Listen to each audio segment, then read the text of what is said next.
Now on BBC World News, Hardtalk asks tough questions in interviews with people who are shaping the news.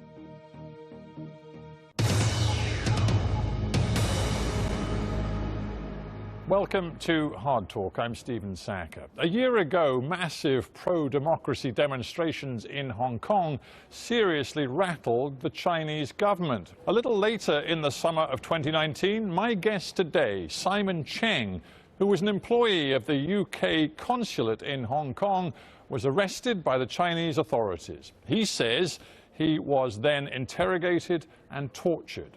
Now, Mr. Cheng is here in London seeking political asylum.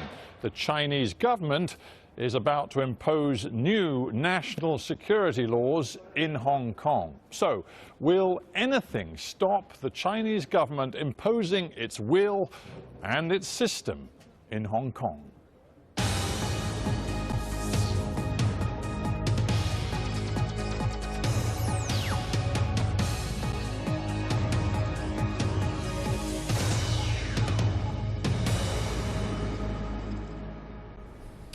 Cheng, welcome to Hardtalk. Nice to meet you, Stephen. You have been through a truly extraordinary year. 1 year ago, you were living a normal life in Hong Kong. Today, we sit together in London, your status uncertain. What is your current situation here in the UK? Well, I'm now come to London using the working holiday visa. That is the Tier 5 Youth Mobility Scheme. That is de facto working holiday visa. And now I'm applying the political asylum from the Home Office. I'm waiting for the result, and it's going to have a result by late June. You're, in essence, you're a political exile, aren't you? Yeah, you can say that. I just wonder, now that you look back on everything that's happened, do you feel that the United Kingdom government, which of course was your employer, you were working for the consulate in Hong Kong, do you feel that they failed in a duty of care to you? Well, I would say that at least that I applied political asylum, I would like to wait and see whether they would grant me the political asylum. If they do, then I think that is quite enough for me. At least I can have a sanctuary for me to live in here and stay here. A sanctuary? Yes. That's what you need, is it? Yeah. Because you feel that events a year ago, just under a year ago, when you travelled on a business mission for the UK government to Shenzhen in China, what they ended up with you facing a very real and continued threat, in your view, from the Chinese government. Yes, exactly. I was on a business trip for my department within the British Consulate General in Hong Kong. And when I back to Shenzhen, and then I finished the trip, and when I back to the Hong Kong West Kowloon station, West Kowloon high-speed railway station, I've been stopped and been delivered back to Shenzhen. I've been experienced the torture and the political interrogation by the secret police, the state security police. Why do you think the Chinese authorities detained you? And we'll discuss the treatment of you in a second, but why did they detain you? Well, first, I think it's because that they wanted to collect the information that I was on the front line in protest when I was, in the midst of the anti-extradition bill protest in Hong Kong. And also I work for the British consulate, and I've been instructed to collect the information about the protest. So that's the way they wanted to get the information, and also they wanted to blame me, and also to prove, so-called prove, that the UK instigates the protest. But I'm already a little puzzled, and I'm thinking, if I were in the position of a Chinese official looking at you, I would be somewhat concerned about your role, because your official title was involved in trade and business missions from the UK consulate in Hong Kong. But in fact, you just told me you were instructed by your diplomatic masters to observe and report upon the democracy demonstrations, which of course were very large last summer in Hong Kong. So were you some sort of a undercover spy? Not exactly undercover spy. I mean, I was on the front line. I mean, when I was being... But you were on the front line to report back to your masters. I was on the front Britain. line because that I personally support the pro-democracy movement, and I only joined the legal rally. But meanwhile, I was instructed by the consulate that I need to collect information that amongst those news channels. Right, but just to be clear, because of this notion that you were in some way spying, you did not declare who you were to either your pro-democracy colleagues on the front line or to any police or authorities that might have tried to intervene. You were there ostensibly as a private Hong Kong citizen, but in fact you were there working for the British government. Isn't that a slightly odd conflict of interest? Indeed, that is slightly odd, but it also because you were a spy, Mr. Cheng. I mean, I have a dual identities. Once that's the job, that I work for the consulate, that's nothing relevant to politics. But meanwhile, I'm a Hong Kong citizen. That's a clear guideline that the consulate saying that as you are Hong Kong citizens, you have your own rights. You're free to join the legal rallies in Hong Kong. When the British first asked you to report back, to give them information on what you were learning about the pro-democracy demonstrations, did you at any point pause for thought and think, this could get me into trouble? At that time, no. You know, like at that time, I do believe that it's a very great chance for me to let the British diplomats to get the information or keep tape why that's a protester would go on the street. So that's why I joined, because I think that's meaningful for me. But who was your first loyalty to, the British government or Hong Kong, which of course ultimately is sovereign territory of China? Where was your loyalty? My loyalty would be the Hong Kong people first, because I'm Hong Kong citizens. And of course that I work for the UK government because I believe in democratic systems. And I do believe that it's not just safeguard the national interests of the UK, but also it's because that can reinforce the people's voice for democracy. So to fast forward a little bit, you now tell me that you believe the Chinese detained you in Shenzhen because they either had filmed you, they had some record of you being involved in the pro-democracy protests. The Chinese, of course, are quite clear that you were picked up because you had illegally solicited for sex in Shenzhen. You'd at the very least, violated China's Security Administration punishment law. Is that true? Not true. You said, I think, afterwards that you had visited a massage parlor. That is massage parlor, but nothing else. I mean, what they claim, I clearly deny that the arbitrary accusation, especially that accusations through illegal process, including tortures and coercion. Right, because there are videos, of course, a video of your confession, not just to soliciting prostitution, but betrayal of the motherland. Why did you record those videos?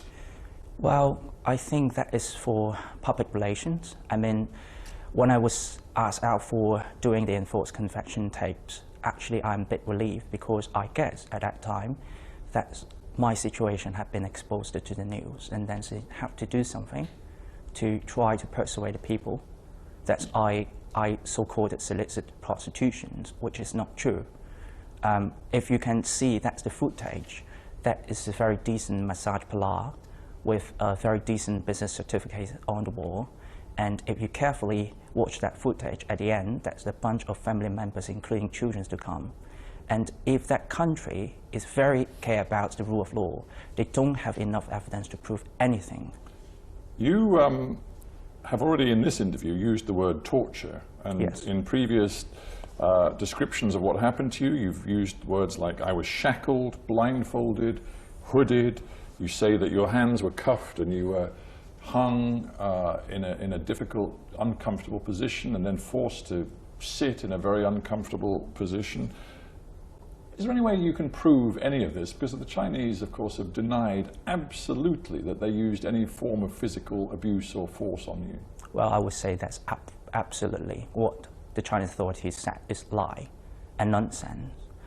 Although I cannot prove that I've been tortured, but as I'm the first-hand experience, I experienced the torture, I clearly saw that the detention center, the doctors within the detention center, in the first week, they dropped my bruises and my hurt on the paper, on the medical record.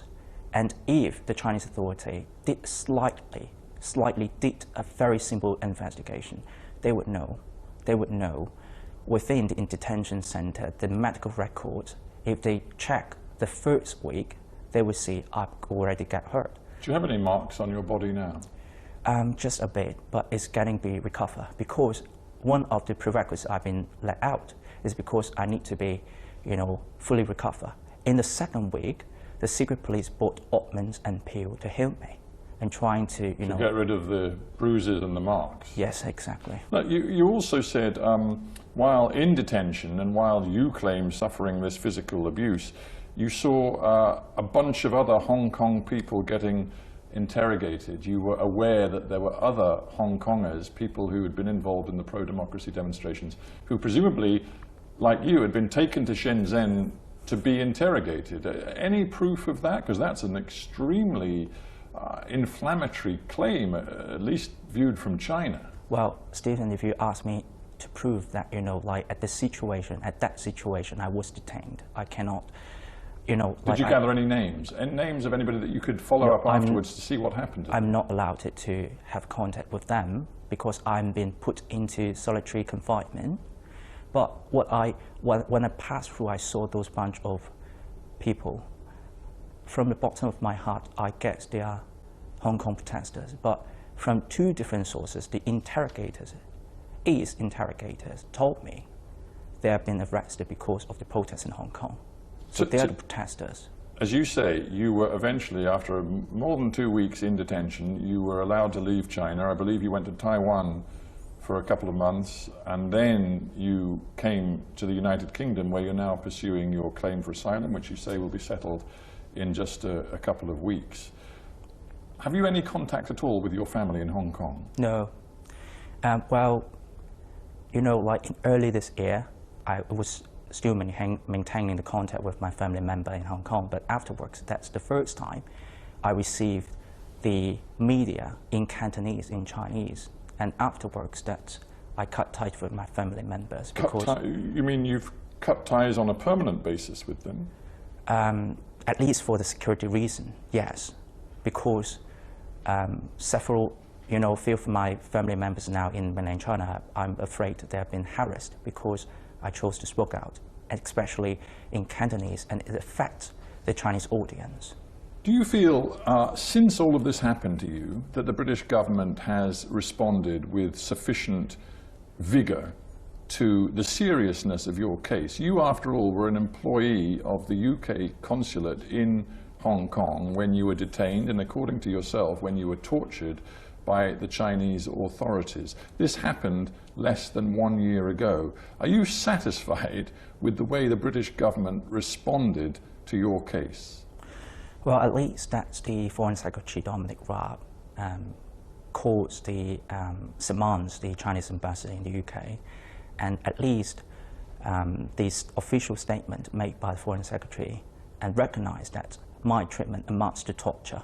To me, it's quite enough already, because I don't expect too much from the UK government, because usually when I work for the UK government and what I saw, usually the statement to Hong Kong very, very moderate, and that is very rare. Very moderate. You think the UK government, in your experience as both an employee of the UK government, but also, as you say, as a private citizen who supports the pro-democracy movement, you feel over a long period the British government has been, to use your euphemistic term, very moderate in its dealings with China? Yeah, definitely.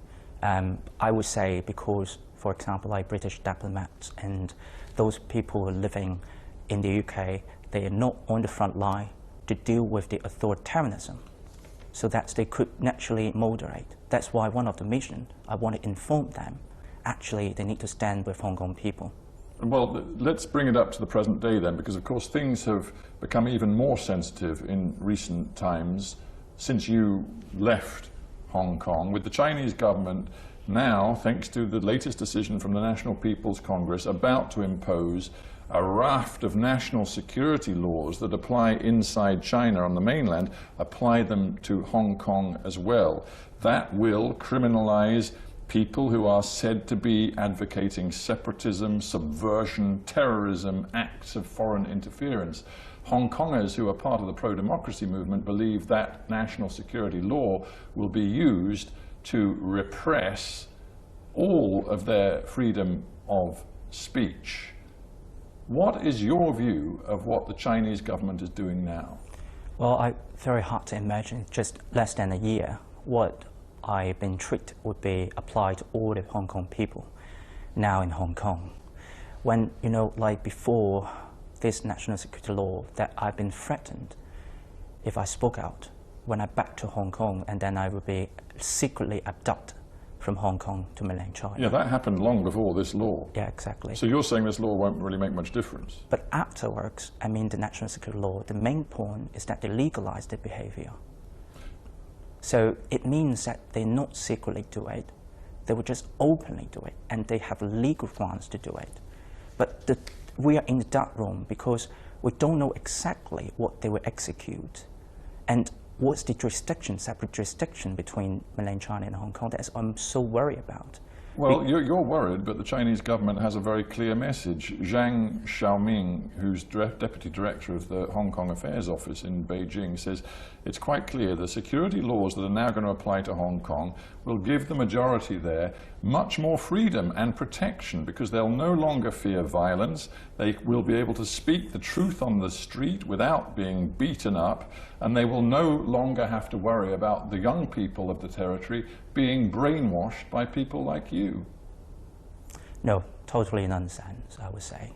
Because, of course, you can simply check all the judgment statement on the courts in mainland China. That's all the people, for example, they just leave a critical comment on Chinese leadership and Chinese authorities. Then they would be criminalized as making trouble or provoking quarrels. Sure, but Hong Kong does have its own government, and Carrie Lam, the chief of the Hong Kong government, she's quite clear. She says she supports the new national security law because she says it will bring an end to chaos that is badly affecting the Hong Kong economy. So the Hong Kong government itself, under the one country, two systems edict, the Hong Kong government itself is supporting the national security law. It means they ruined the two systems already. They introduced the secret police apparatus to come to Hong Kong. They would charge you, they would detain you, and even they would torture you. They would deliver you back to mainland China because what you said. And that's the things we're worried about it. And the chaos they claim is caused by those powerful fields, by the authorities, not by the people. Do you really believe that the system of one country, two systems, and all of the basic law that is supposed to guarantee Hong Kong's special status under Chinese sovereignty, you believe all of that is now dead, do you? All dead already. I mean, you know, even a few years ago, all the people now, they would say that it's just pretends it's still alive. And when the Chinese authorities saying that the Sino-British Declaration is just a historical document, then that's it. And that's the attitude from Chinese authorities, very clear.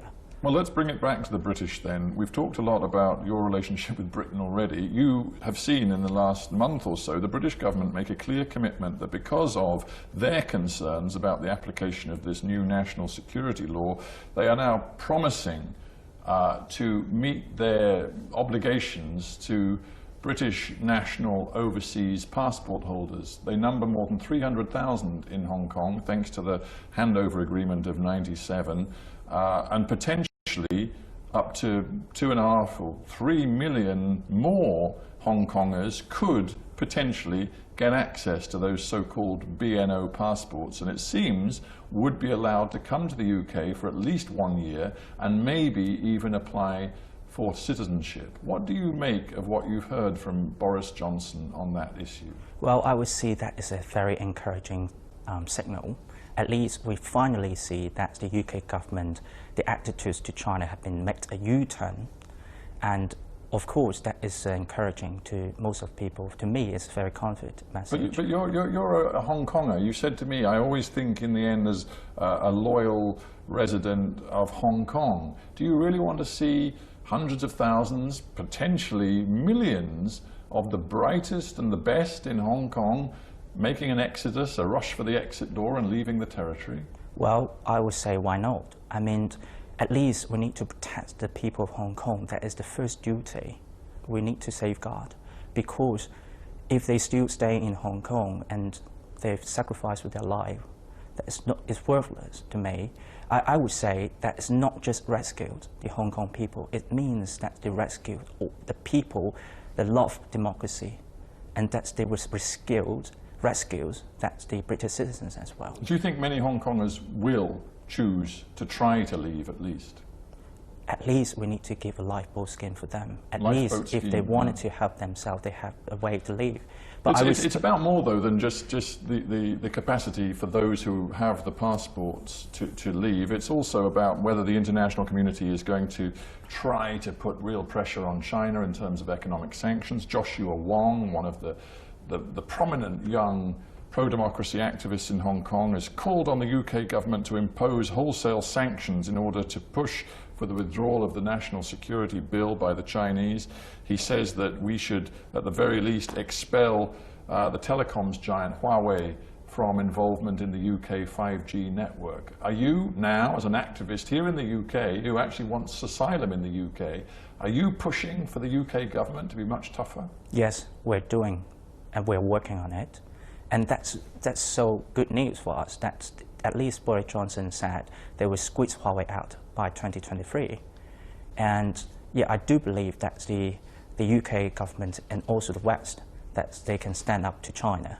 Yeah, interesting, because in the end, the most important player here is Donald Trump in the United States. His messages are very mixed. On the one hand, he's blamed China for COVID-19 pandemic. He talks tough on China, but he very notably has not torn up the Phase 1 trade deal with China. Do you believe Donald Trump is serious about putting pressure on Beijing? Well, we still wait and see, but at least what we see compared with other Western countries, that the US is, at least they show the strongest bond to stand against to China. And what you see, that the statement made by the Secretary of State, they are brave enough that they would treat the special status to Hong Kong. So I do believe they have a determination to save Hong Kong. I want to end with a personal thought. You, I think I'm right in saying, are a young man who is still under 30, is that right? Yes. You're still under 30. You've made a massive life decision. Given your experience last year, you've come to the UK, you're seeking political asylum, you've chosen to speak out, you are now part of the worldwide pro-democracy for Hong Kong movement. Your life has changed forever. You will always, at least in the foreseeable future, be regarded as an enemy by China. Do you believe that in some ways you'll always face threat in your life? Yeah, definitely. That's the threat, and even a smear campaign against me would be for the rest of my life. The people will keep asking me whether I solicit prostitution, whether I'm a traitor. So I'm well prepared for it, because I'm not regret. Because that I believe we need to fight for democracy, not only in Hong Kong, but in China. No regrets at all, because you could have handled things very differently. You could have refused to do what the British government wanted you to do, refused to report for the government, the British government, on the pro-democracy demonstrations. And I'm just wondering, sitting here with you, whether you don't have some regrets about your decisions? No, not at all. I'm very determined that I do believe at that time I collect those informations for the better goods, for the world, for the diplomats. As I mentioned, that they're quite pro-establishment. They can learn and they can hear about the voice of the true Hong Kong people. Those people, they have no power. They have nothing can do anymore. But only way they can do is they go on the street, fight for democracy. Simon Cheng, thank you very much indeed for being on Hardtalk. Thank you so much, Stephen. Thank you. Thank you.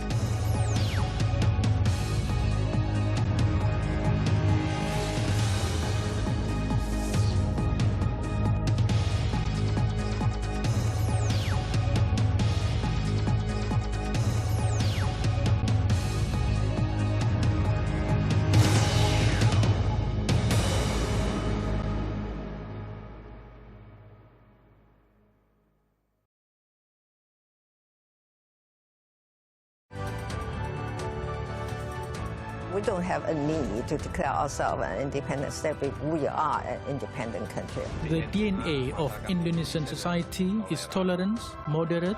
That is what I see.